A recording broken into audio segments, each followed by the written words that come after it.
Bé, bon dia a totes, bona vesprada a totes i a tots.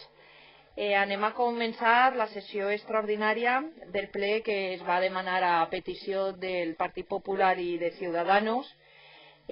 Jo, en primer lloc, i com una qüestió d'ordre, voldria informar que la petició que se va fer per part dels regidors i regidores de Ciudadanos i de Partit Popular s'incloïen dos punts de l'ordre del dia, un punt que era la reprovació de l'alcaldessa i un altre, de nou, una moció sobre les retribucions dels membres de la corporació. La proposta de moció sobre les retribucions no ha sigut inclosa en l'ordre del dia per respecte a la legalitat vigent que estableix que només l'alcaldia pot proposar les retribucions i indemnitzacions de les persones que formen part de la corporació. També voldria explicar què haguera passat si aquesta moció s'haguera inclòs en l'ordre del dia, si s'haguera debatut i s'haguera votat com pretenia el Partit Popular i Ciudadanos.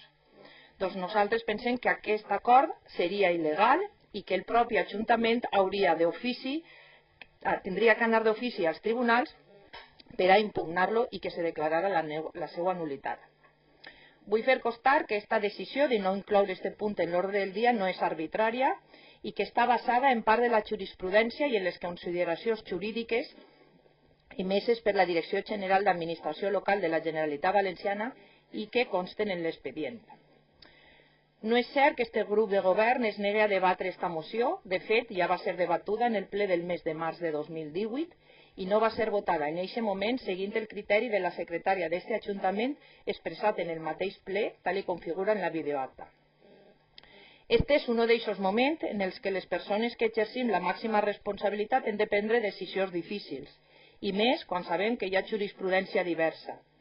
Però hem pres la decisió que considerem menys perjudica els interessos d'aquest Ajuntament.